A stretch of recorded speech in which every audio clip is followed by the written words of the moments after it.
I've got it for. Okay, so let's get our demand curve on.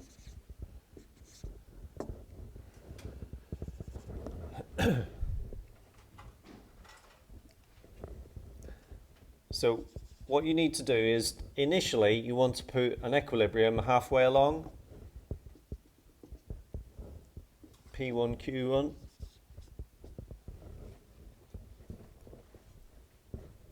Now what does that actually mean, Nathan? An equilibrium at P1, Q1. I mean, what is that saying? You as a consumer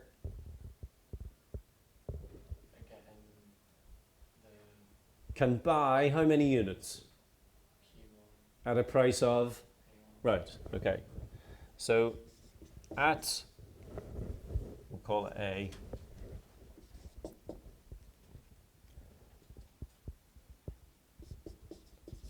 the consumer buys or demands Q1 at a price of P1.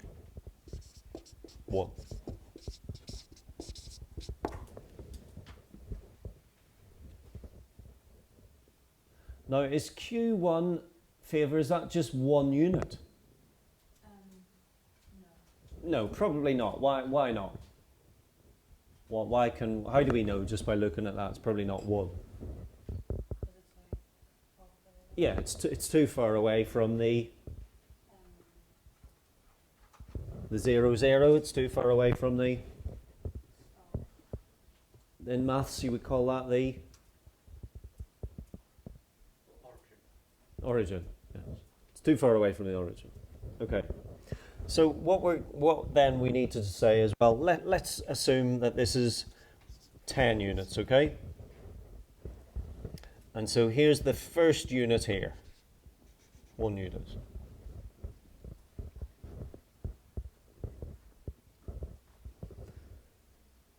Now, if you buy Q1 units, how much do you have to pay for the first one?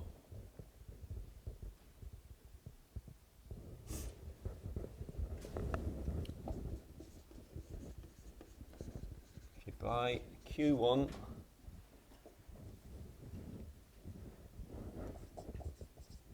the first unit price is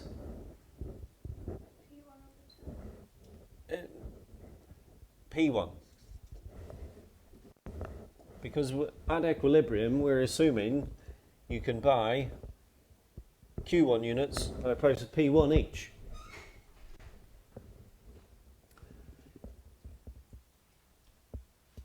However, how much would you be willing to pay for the first unit?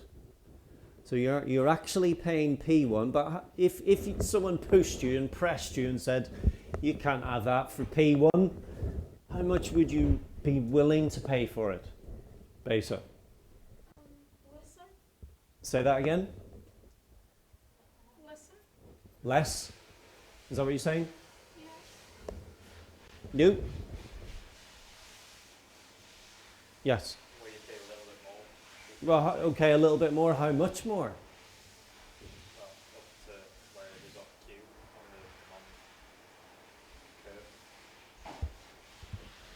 So, this is your first unit. You're only paying that. But how much, if someone pushed you and pressed you, how much would you be willing to pay? Right, exactly, right. What shows willingness to pay? The demand curve, correct. So sometimes you'll see in textbooks, this is actually labelled as WTP, willingness to pay. So the demand curve shows your willingness to pay. So you would actually be prepared to pay that much.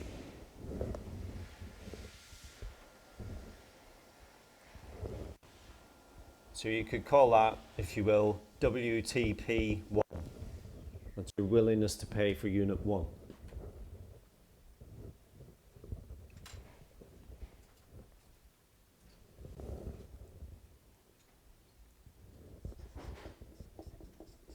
So willingness to pay, brackets WTP,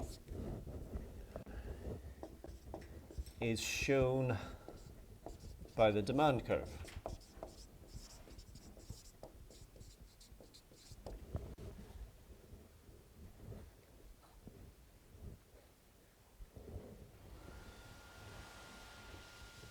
WTP for unit 1 equals WTP1.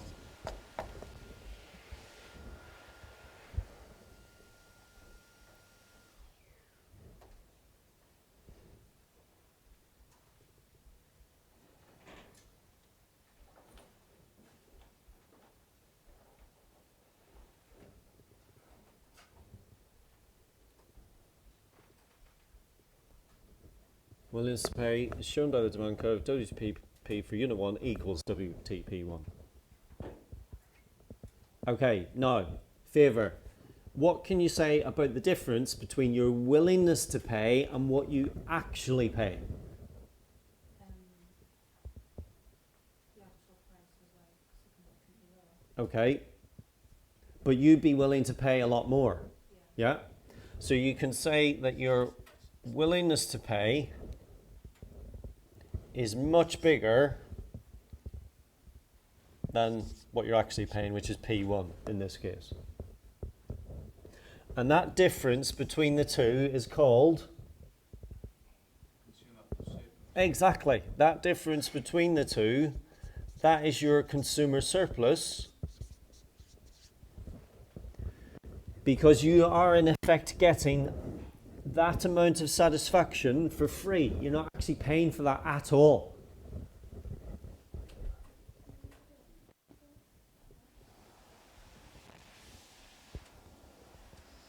So on unit 1, that's your consumer surplus.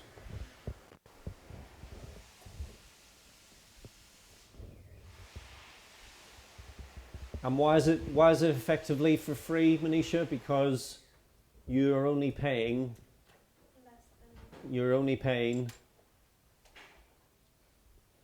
how much are you paying? P1, exactly.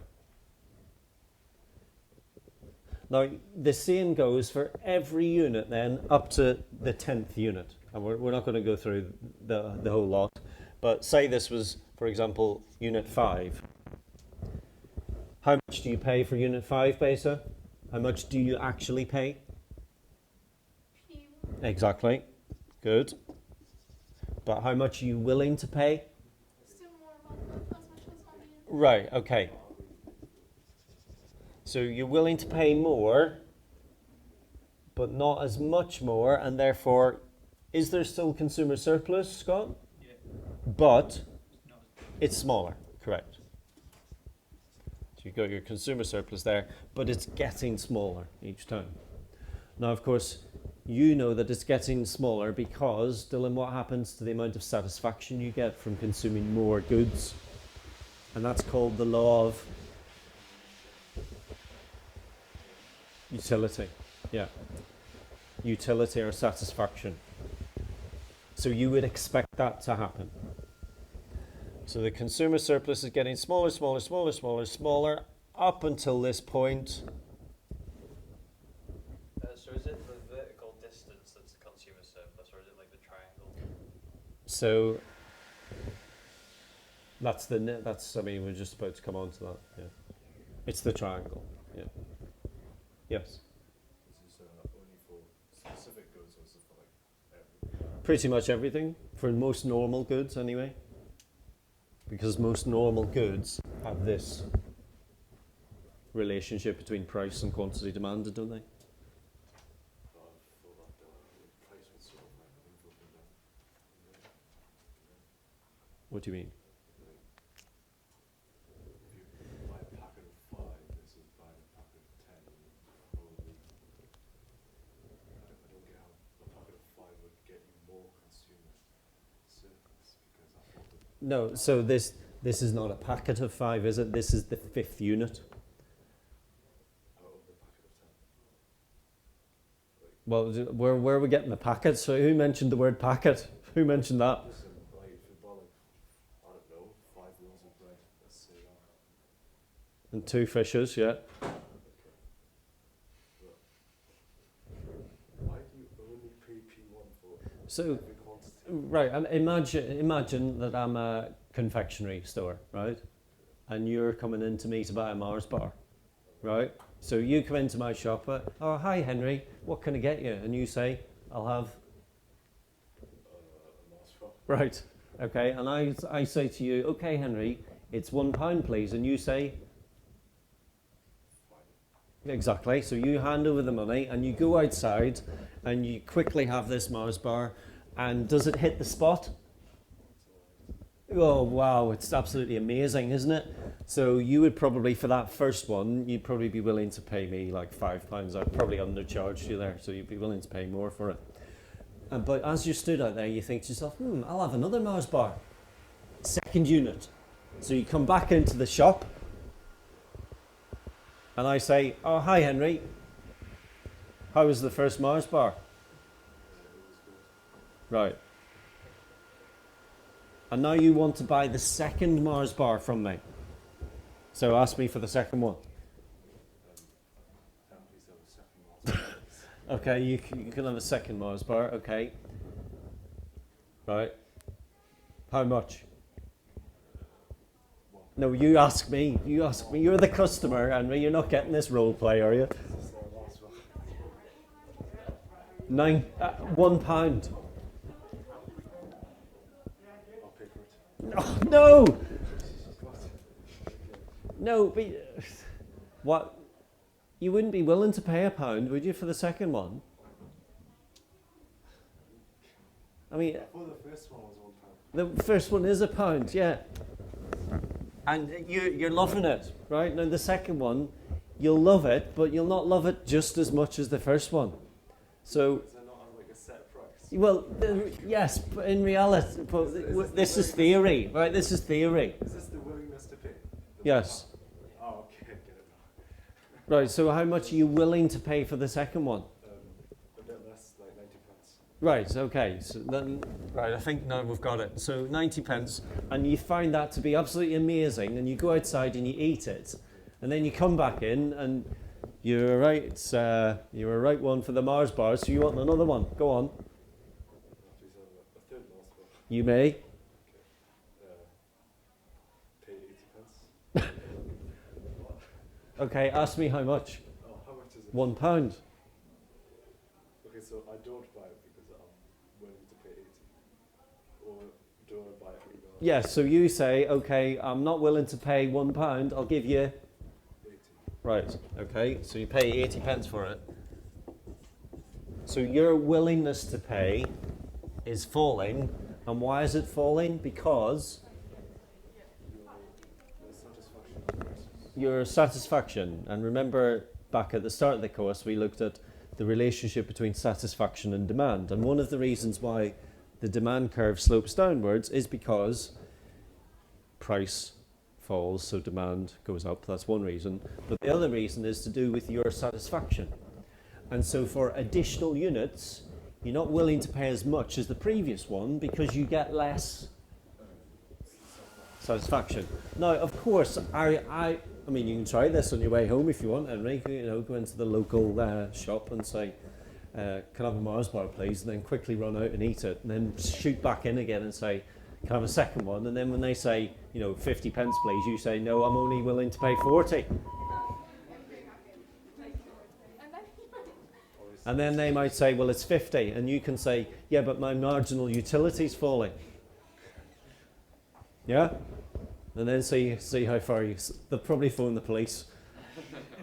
Okay, so this is just theory, it's not going to happen in real life, but it's just what theoretically could happen. Well, no, there are aspects of it which do actually happen in real life. Because what you're actually hinting at then is, if you were a shopkeeper, would it be in your interest to sell things in bulk? It depends on what product you're selling. So if it's like there, then you get more revenue for selling more things. Like depending on the price that you sell it for. You reckon? Well, yeah, because you know how your revenue is like your price times your quantity. Hmm. Well, if you've got like a low price, like let's say a Freddo, which has like 15 pence, whatever, then because it's such a small price, the increase in quantity that you get from selling it at a low price, like exceeds. Okay, well, I would beg to differ. So, Freddo, what's that? Chocolate bar?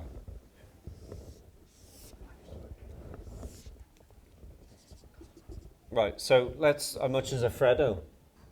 5 pence or something? 10 pence? I don't know. Used to be, yeah. Okay, and what do you buy them in? Packs of what? One. Right, okay, well, so how much is a pack of 10 of them? I mean, it doesn't really matter. Let's say they're 10 pence each, right? So if you sold them 10 at 10 pence, how much is your total revenue? £1, right. Well, I would suggest to you that it would be in the shopkeeper's interests not to sell you 10 altogether. It would be in their best interest to sell you them individually, in individual units. Because if you came into my shop and said, I want 10, but you were willing to buy them one at a time, then for the first one, I would charge you what you're willing to pay. So I would charge you, I don't know, 20 pence for the first one. So what's your total revenue from the first one? 20. So it's all of that area is your revenue. So you're 20. And then the second one, I would charge you, okay, and now your revenue from that is 18. And your third one? 16, right? So what's 20 plus 18 plus 16? 54. Right. So 54. So you've only sold 3 units, and you're already more than halfway towards £1. But you've doubled the price for the willingness to pay. Like, let's say it's like Mm. only 15 or like 13, like your willingness to pay for one unit. Like, how elastic the demand is essentially would affect that. That is true. Yeah. If it's like really inelastic, you, like, let's say you'd be happy to pay in £1 for one, Mhm. then it'll obviously. Exactly. And then- Yeah. And so when firms and shopkeepers, when they charge you on an individual basis, what they're trying to do is they're trying to turn the consumer surplus. You know, if you think of that first unit, that's consumer surplus in this diagram, but in this diagram that is Just it, extra. it's revenue, isn't it? Because you're selling the first one for 20, so that's all revenue. Whereas here, part of it's revenue, this bit, but the rest of it's consumer surplus. And so what the firms are trying to do is to minimize The consumer your consumer surplus and maximize their profits, revenues. Yeah. So it's a very interesting theory about how firms, what they're trying to do is maximize their own utility, and therefore they do that by charging you as much as they can get away with, really, for every unit. Yes. Does that explain why it's cheaper to buy things in bulk? Why?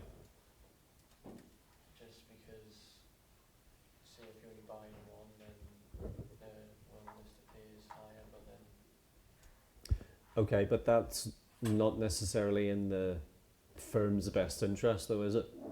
no. So can you think of organisations which charge, say, different groups of people different prices? For exactly the same thing. There are lots of them. public transport. Okay.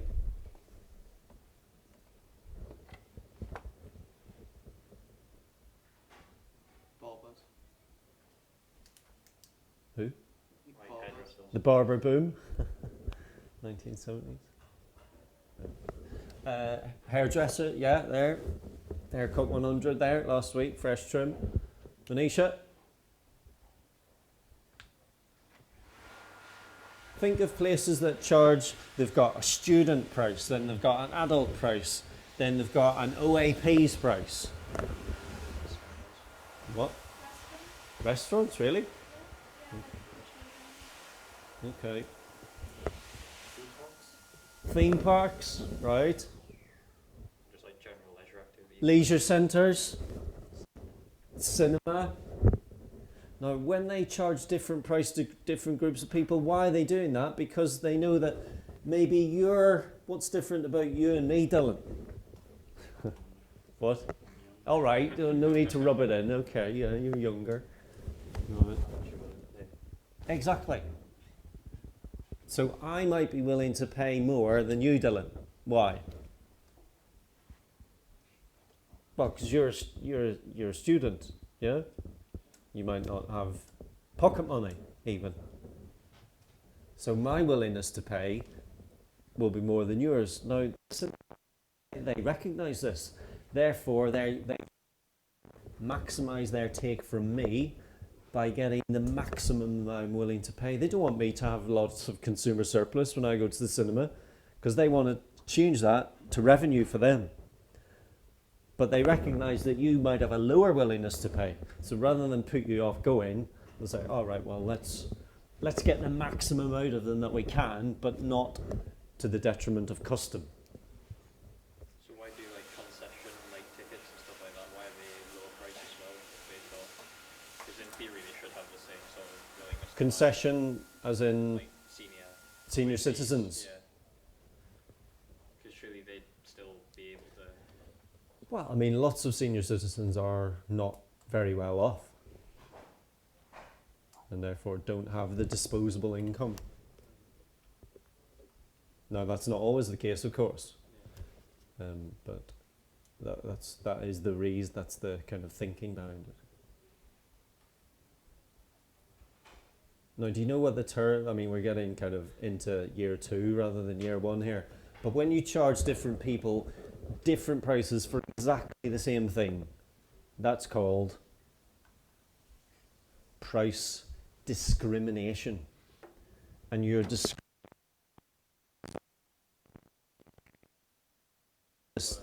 willing to pay. Yeah. And why are you doing it? Because you, as the cinema owner, you don't want to give any of your customers consumer surplus. You want that as revenue.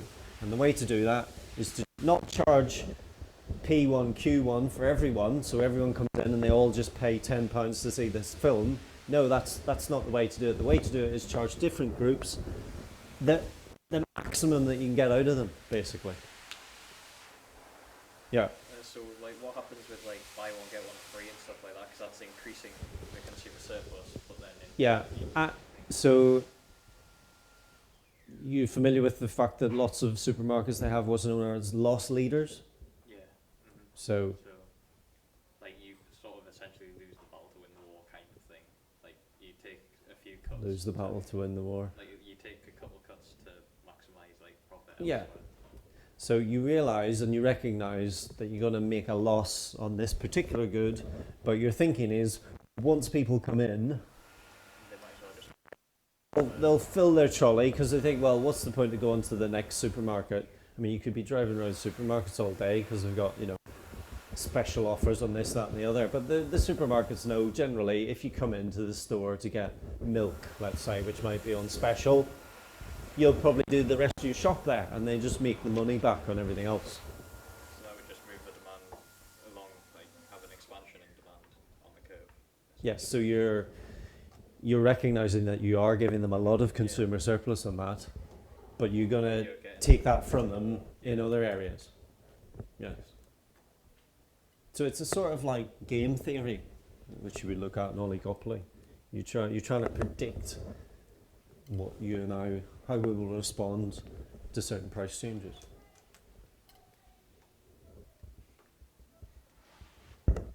It's interesting, anyway, isn't it? Sorry? What is this consumer surplus like used for in the exam? Is it just going to ask us like? Yeah, so what you'll often get asked to discuss is welfare. Now, consumer surplus is another term for that, would be consumer welfare. And a typical exam question would be, tell us what happens to consumers' welfare when prices go up.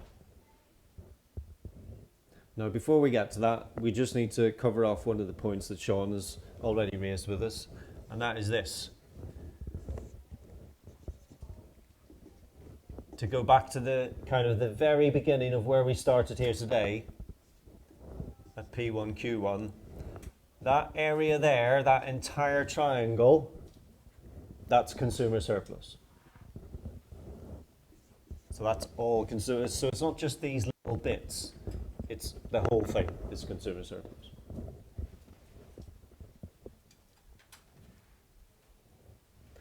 Now, the easy way to remember that, so you don't get it confused with other surplus payments,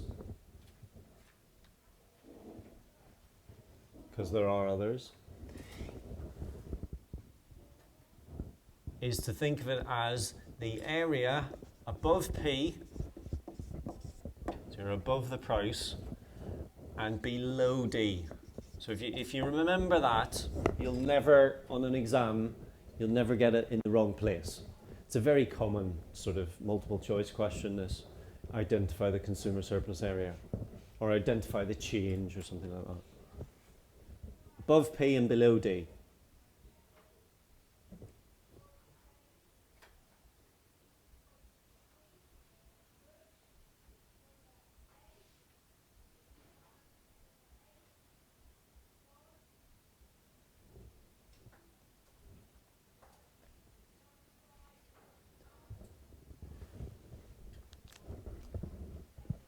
Now, you can probably even, you'll know the answer to this before I sort of finish the question, but what will happen to consumer surplus when price goes up? If you think of consumer surplus as consumer welfare. Beza. The welfare will decrease. Exactly.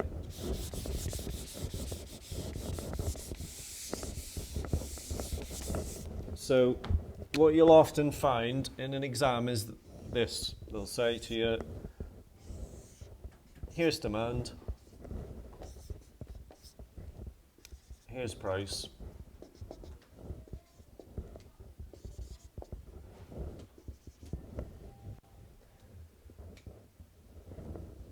A, B. So you would say that the original consumer surplus is ABP1.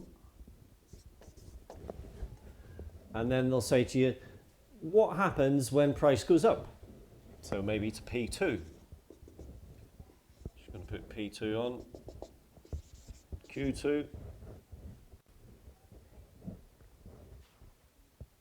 Getting this, Beta? So now you've got a third point here, C.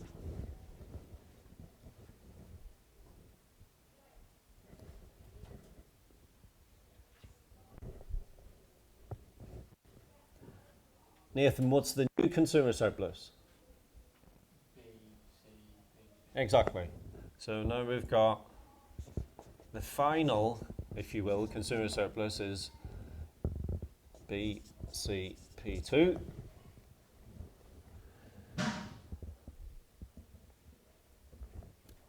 Now, what they'll often ask you in the exam is, not for the original, not for the final, but what they'll really be wanting is the change, and this is where people lose marks because they don't give the change. So the change, Manisha, would be, From so by area, label it. ABP1, No, the change. you take away the original one from Yeah, but so I want an area, which identifies how much this has fallen.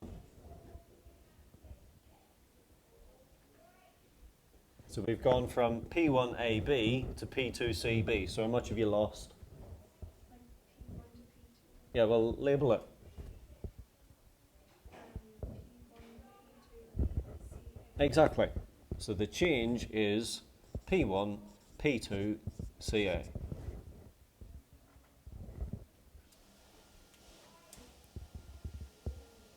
And if you wanted to really go belt and braces on it, you'd have to say that that is obviously a reduction. It's fallen by that much.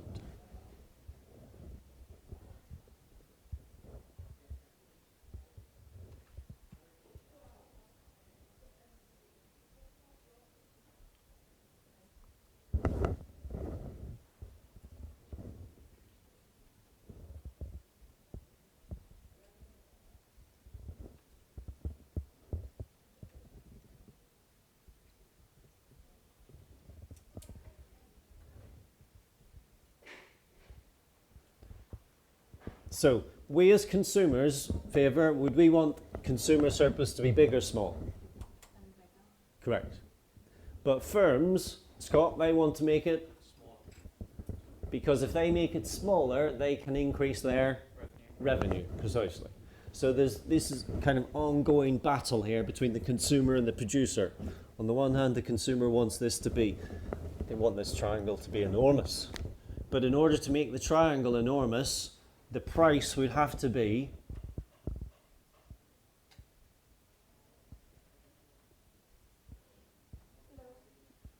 very low, wouldn't it? If you wanted the consumer surplus to be enormous, your price would have to be down here, and then you've got a lovely big consumer surplus area.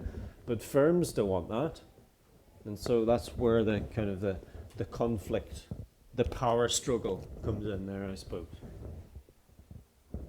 Okay.